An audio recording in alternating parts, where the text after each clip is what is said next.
Hello and welcome to Dad's Dad Job podcast. This is Adam. I'm doing an episode live of Walkies Talkies.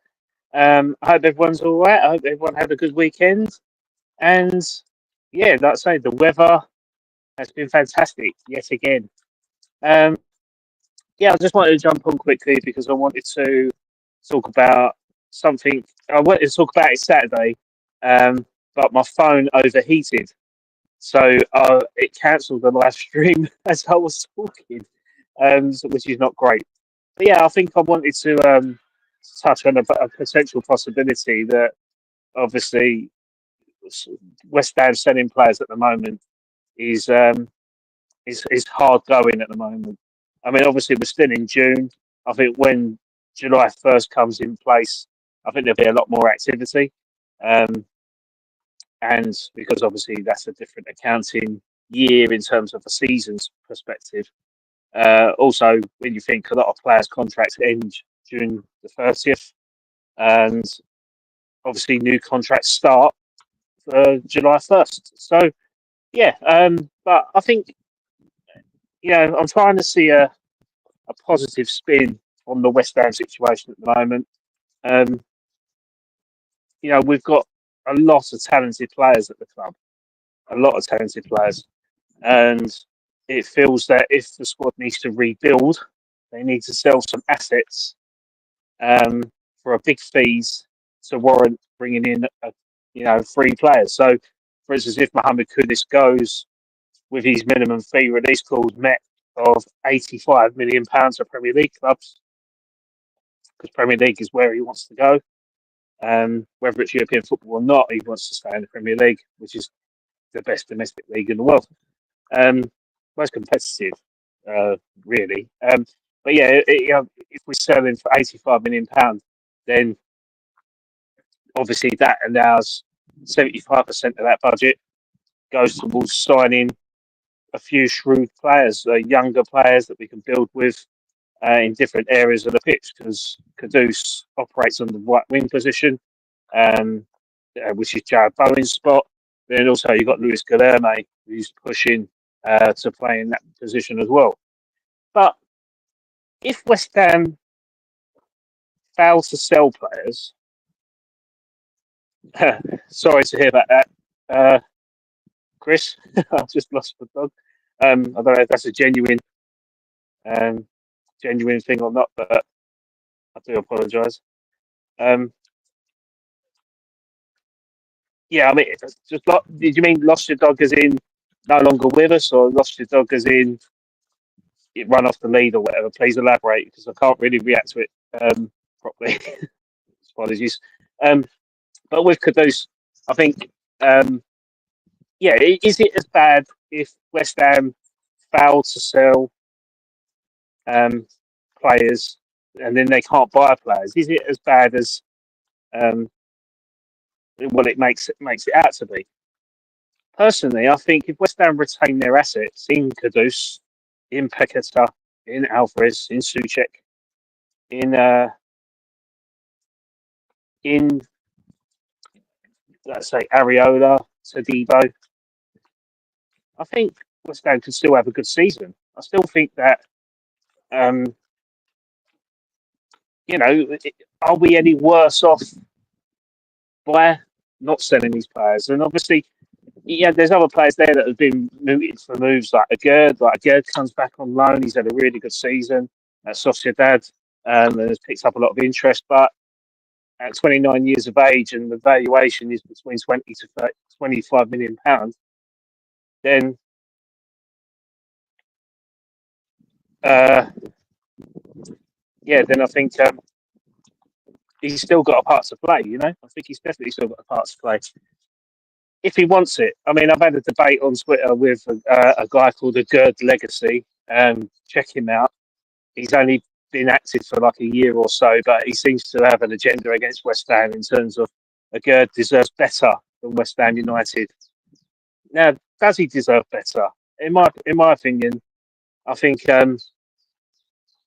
he's got a place there in a Premier League club, playing under a new manager that he hasn't played for before, and playing a system that suits his style of play.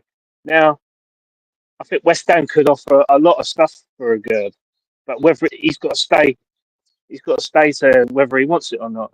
Um, Hi Zoe, how you doing? Hope you're doing all right. I'm doing fine, thank you. Um, yes, Daniel. Yeah, that's what. As soon as I reacted to it, I wasn't too sure, but yeah, no, I'm sorry to hear about the loss of your beloved coach. They do take a massive part of our lives, and they are our best friend, really. I mean, I know my dog is. The day when he leaves will be a sad day, but I'm thankful for every moment that I've got with him. Yeah, he was what I needed when I got him, and he's more than that. So yeah, that's my dog. Um, so apologies for anyone that's lost their beloved pets recently. They can't ever be replaced, and I hope you can find some solemn in that. But sorry, I'm sorry to hear about that. But I think yeah, I think if West Ham kept Kudus, Agerd, Paquetá, Alvarez, as I mentioned, I think we still have a pretty good squad.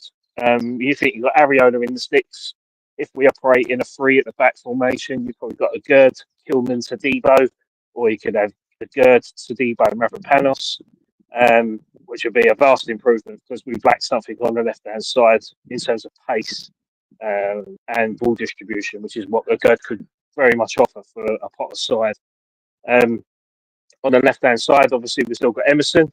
Emerson went to the last year of his contract. I know he's been wanting to move away, but I think if he kept him as well for one more season, um, considering that we paid £12 million out for him and he's entering his fourth season at the club, I think he's been a very good asset. Very good asset. I mean, you can't get loan signings for £3 million a season nowadays, and I think if we had him up until the expiration of his contract, I think that's still good value. I know we're looking to recoup some money to reinvest, but um, he's probably too senior to get let go. And I think he's still 30 years of age or 31 years of age. He's still got a year left in him, especially at top flight. And I'll be sad to see Emerson go. But if we kept Emerson, you've got Emerson and Skiles that can operate in the left wing position. On the right hand side, you've got Aaron Wan-Bissaka.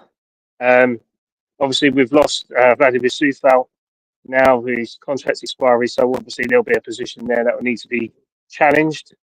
In the midfield, you've still got Ward-Prowse, Souček, Alvarez, Rodriguez. But then the hope is that you've got Freddie Potts, you've got Lewis Alford that could come in and have a contribution to the squad. On the left-hand side, you've got Paquetá, you've got Somerville yet to come back off his injury. And he can also operate in a left wing position, as a left wing back position. Sorry, that could offer a lot to Potter in the way he wants to play. On the right hand side, you've still got Kudus, you've still got Guilherme, you've still got Bowen, and up top you've still got Fulcrum. So when you look at what you could actually add to that squad, they could be added fairly easily in terms of the free transfer market. Obviously, you've got Carl Walker-Peters, who is now starting to gain the attention of going back to Spurs to suit their Champions League criteria of 4 homegrown players that have been trained at the club, something they don't have. And there was a rumour about Tyreek Mitchell, but whether he's actually available on a free transfer remains to be seen.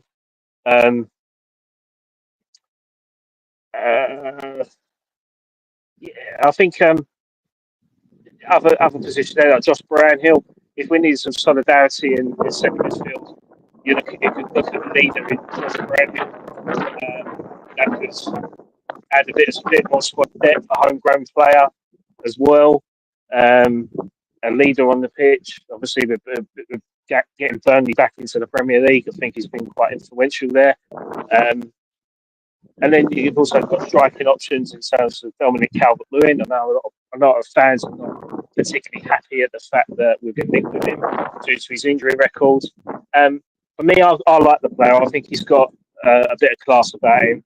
Again, fitness is obviously questionable, but if you're getting him on a free, then I don't really see that there's a risk. I think he's got the ability to come come in and do a really good job. I think he's 27 years of age now.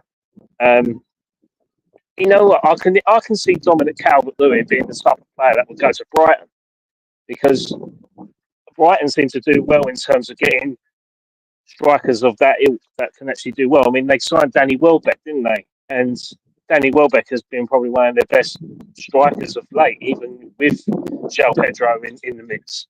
Um, but yeah, I think if we get Dominic Calvert-Lewin, I think it'd be a very good option for us as a kind of challenging position with Walker. But yeah, I think is it as bad as what West Ham make out? Don't I don't actually see it. I'm not actually worried about next season because I think even though the fixtures have come out, at least we know what to expect from the season, and we know that we can expect better. And last season was just a train crash, wasn't it? You know, it was. Yeah, we hired the wrong manager. We brought in players in to play a style of play in terms of a 3-4-3 formation. Lopetegui obviously played 4-2-3-1, which is exactly the same as what David Moyes played. So we bought players to play a certain way, and he wasn't playing it. So that's why West Ham kind of faltered, despite having slightly improved statistics on David Moyes, slightly based off his last season at West Ham. Now we've got Potter in, and he can adapt to different styles of play. And I think if you give him a good pre-season, you promote the youth players in. Styles playing more often, Freddie Potts. There was talk about George Murphy going to Middlesbrough, which I don't actually think is substantially correct. I think he has to stay.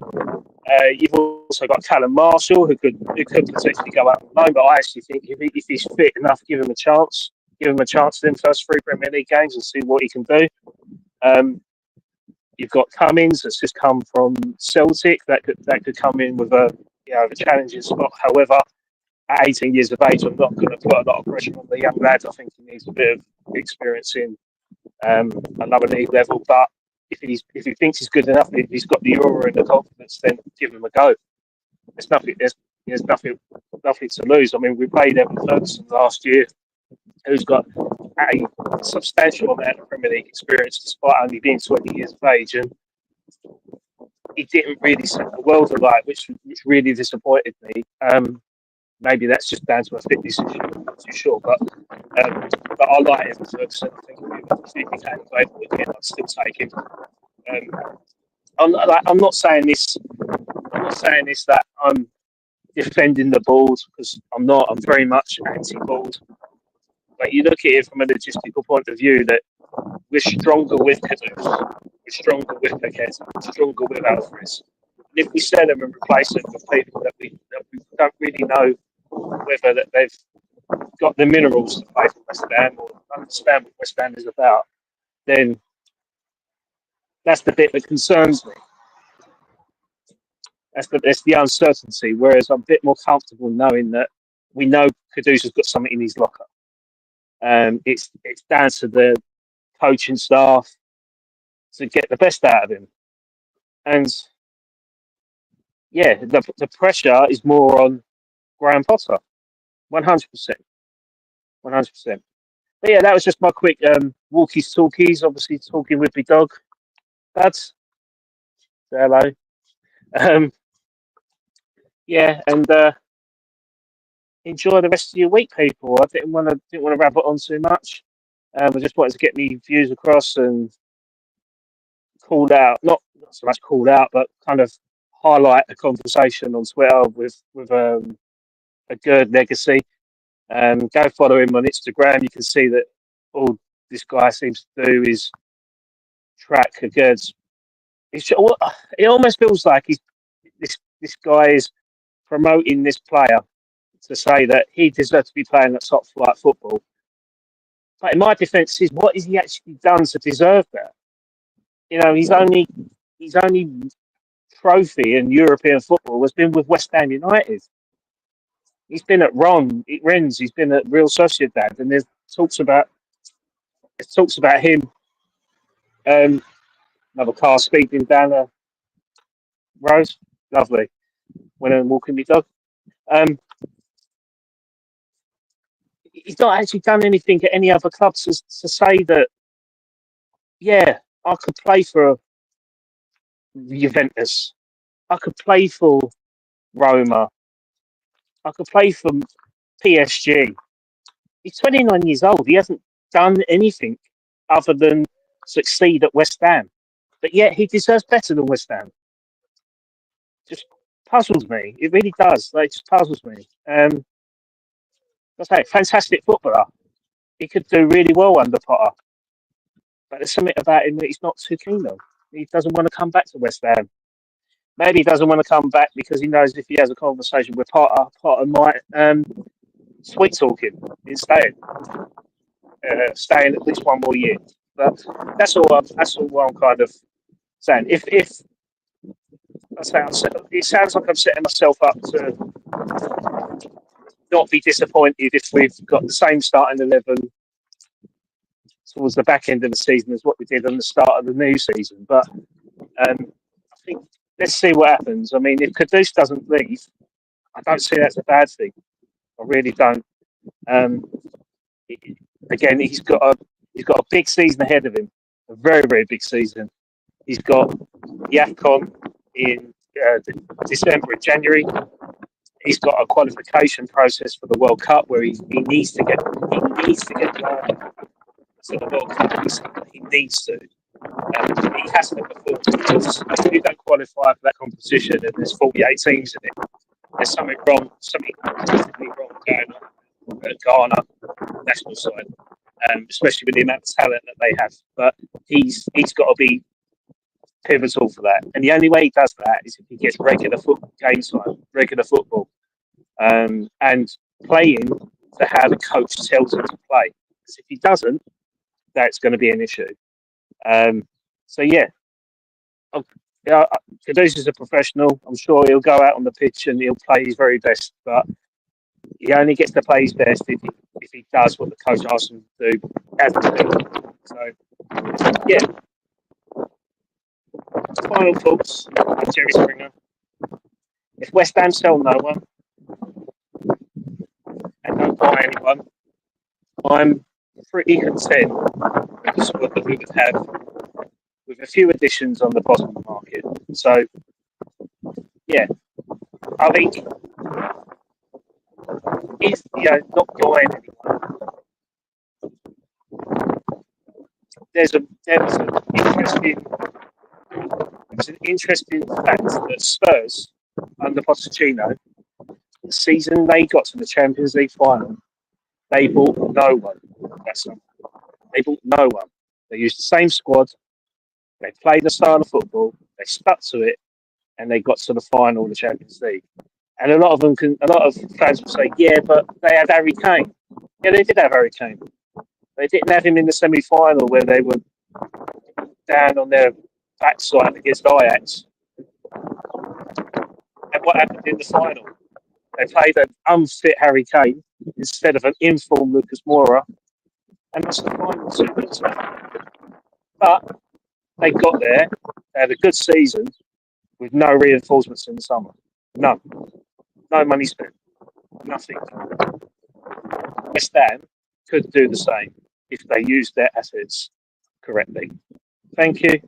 And check us out on Thursday at 8:15 as we interview former academy coach to Arsenal and current academy coach to West Ham, Mark Phillips. See you there. Thank you very much. Don't forget to like and subscribe. Hola, and we cheer, and we spill a bit of beer.